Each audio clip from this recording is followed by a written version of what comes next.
अस्सलाम वालेकुम यार। जरे समोग है ना, ये बड़ा कम को चाती लाती खड़ी है, बहुत तंग की खड़ी है।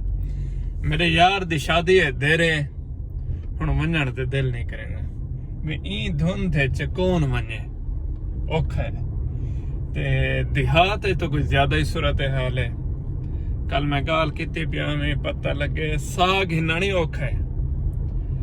ਹੁਣ ਅਸਾਂ ਹੈ ਸਿੱਧੇ ਸਾਦੇ ਬੰਦੇ, ਅਸਾਂ ਤਾਂ ਇਹ ਪਰੇਸ਼ਾਨ ਹੈ। ਪਹਿਲੇ ਜਿਹੜੀ ਧੁੰਦ ਪੌਂਦੀ ਹੈ ਉਹਦੇ ਸਰਦੀ ਹੁੰਦੀ ਹੈ, ਕੁਹੀੜ ਢਾਂਦਾ ਠੱਡ ਲੱਗਦੀ ਹੈ ਤੇ 11 ਵਜੇ ਸਿੱਝ ਨਿਕਲ ਆਂਦਾ, ਪਰਖਰਾ ਥੀ वेंदा, धुप शुप थी वेंदी है।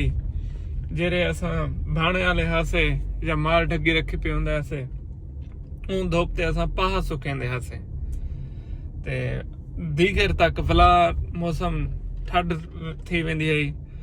मगरब तक धुंध लाहण पै वेंदी है ते इशा दे टाइम वाला असां दूजे दे घर न वञ सकदे असीं। मैं बाहरों इवें जिवें बादल तले लांदे पे हुंदे ने इवें हुंदा है। ਇਹ ਜਿਹੜੀ ਸਮੋਗ ਹੈ ਉਵੇਂ ਲੱਗਦੀ ਹੈ, ਲੇਕਿਨ ਉਵੇਂ ਹੈ ਨਾ ਹੀ ਦੇ ਚ ਸਰਦੀ ਹੈ, ਨਾ ਹੀ ਦੇ ਚ ਠੰਡ ਹੈ, ਨਾ ਹੀ ਦੇ ਚ ਟਾਈਮ ਹੈ ਕਿ 21 ਵਜੇ ਲਹੇ ਵੈਸੀ ਤੇ 21 ਵਜੇ ਚੜ੍ਹ ਵੈਸੇ। ਇਹ ਅੰਧੇ ਗਾਲੇ ਵਾਲੀ ਕਾਰ ਖੜੀ ਹੈ ਤਾਂ ਖੜੀ ਹੈ, ਅੰਧੀ ਵੀ ਹੈ, ਡੋਰੀ ਵੀ ਹੈ, ਨਾ ਸੁਣਦੀ ਹੈ, ਨਾ ਦੇਖਦੀ ਹੈ, ਨਾ ਕੋਈ ਟਾਈਮ ਟੇਬਲ ਰੱਖਦੀ ਹੈ, ਨਾ ਕਸ਼ਾ, ਬਸ ਜ਼ਲੀਲ ਕਰਨ ਵਾਸਤੇ ਖੜੀ ਹੈ ਇੱਥੇ। ਆਦੇ ਖੜਨ ਮਰੀਮ ਨਵਾਜ਼ ਆਦੀ ਪਈ ਕੋਈ ਬਾਰਿਸ਼ ਵਸੇ ਨੇ ਜਹਾਜ਼ ਦੇ ਨਾਲ।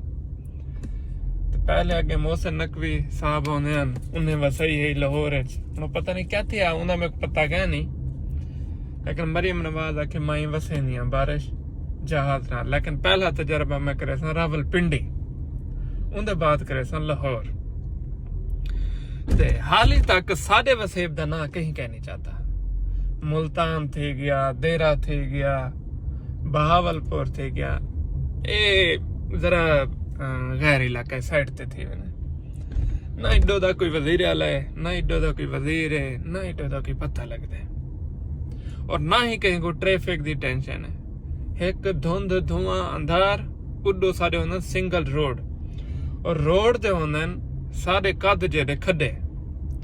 धुंध च एक बेच लगण ते एक अलग गल है। मैं तो मोटरसाइकिल ते वेंदे पियो ते तुसा खड्डे च लग के ठाए पोसो, ये सूरत हाल होंदे। खैर समोगे साडा हक बनदे जितना थी सकदे धुआं घट करूं, आलूदगी घट करूं। एक गंद नाल थींदी है, धूं नाल, बट्ठे नाल, धूल मट्टी नाल, इन्हे नाल थींदी है। बिया कई शय नाल नहीं थींदी है, कुदरती नहीं, असां ही को बढ़ाए।